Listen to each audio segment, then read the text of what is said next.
School പൂട്ടി ഇഫ്ര എപ്പോഴാ തുറക്കുക?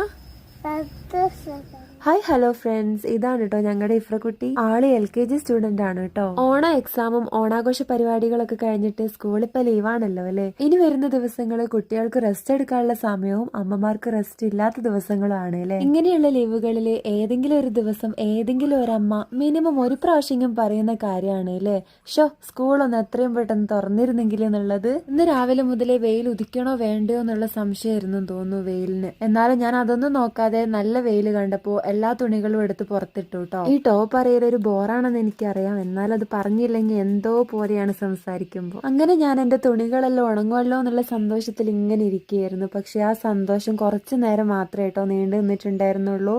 പിന്നീട് മഴ എന്നെ പറ്റിച്ചു. പിന്നെ ഞാൻ ഒന്നും നോക്കിയില്ല, എടുത്ത സാധനങ്ങൾ എടുത്തോടത്ത് തന്നെ കൊണ്ടുപോയി വെച്ചു കേട്ടോ. ദേ പിന്നെയും വെയില്. പിന്നെ ഞാൻ മൈൻഡ് ആക്കിയില്ല, മഴയും വെയിലും എന്തെങ്കിലുമൊക്കെ കളിക്കട്ടെ എന്ന് വിചാരിച്ചു. അങ്ങനെ ഫുഡൊക്കെ കഴിച്ചിരിക്കുമ്പോഴാണ് നമ്മുടെ സ്വന്തം ഷെഫ്ക്ക് വരുന്നത് കേട്ടോ. വേറെ ആരും അല്ല, ഷാദിന്റെ ഫ്രണ്ടാണ്. അങ്ങനെ അവനോട് സംസാരിച്ചുകൊണ്ടിരിക്കുമ്പോൾ അടുത്ത ആള് വന്നു കേട്ടോ, നമ്മുടെ സ്വന്തം ജിംബ്രൂട്ടൻ. ആള് നമ്മുടെ അയൽവാസിയാണ്. അവൻ ഇങ്ങനെ ഇടക്കിടക്ക് വരും കേട്ടോ. അവൻ എന്തൊക്കെയോ പറഞ്ഞ് ടാറ്റ ഒക്കെ കാണിക്കുന്നുണ്ട്. അങ്ങനെ നമ്മളെ എല്ലാരെയും കണ്ടപ്പോൾ അടുത്ത ആളും കൂടി വന്നു കേട്ടോ. ജിംബ്രൂ ഇഫ്രക്കൊക്കെ ഭയങ്കര ഇഷ്ടമാണ് കേട്ടോ. ഫോട്ടോസ് എടുക്കാൻ വേണ്ടിയിട്ട് അവരിങ്ങനെ നിന്ന് തരാണ്. ഇവർ രണ്ടുപേരും ഫൈവിന്റെ ഫ്രണ്ട്സ് ആണ് കേട്ടോ. ലിസ്റ്റ് കംപ്ലീറ്റ് ആയിട്ടില്ല, ഇനിയും 2 പേര് കൂടിയുണ്ട്. അവര് വരുമ്പോ അടുത്ത വീഡിയോയിൽ കാണിക്കും. ഇതിന്റെ ഇടയിൽ കൂടെ ഞാനൊരു സാധനം കണ്ടു കേട്ടോ. എത്രയോ വർഷത്തിന് ശേഷമാണ് എനിക്ക് സാധനം കൈ കിട്ടുന്നത്. കുട്ടിക്കാലത്തെ ഓർമ്മകളിൽ മറക്കാൻ പറ്റാത്ത ഒരു ഗെയിമാണ് നമ്മൾ ഈ ഒരു കായും കൊണ്ട് കളിച്ചിട്ടുണ്ടായിരുന്നത് അല്ലെ. ഇപ്പൊ നിങ്ങൾക്ക് ഏകദേശം മനസ്സിലായിട്ടുണ്ടാവും എന്താന്നുള്ളത്.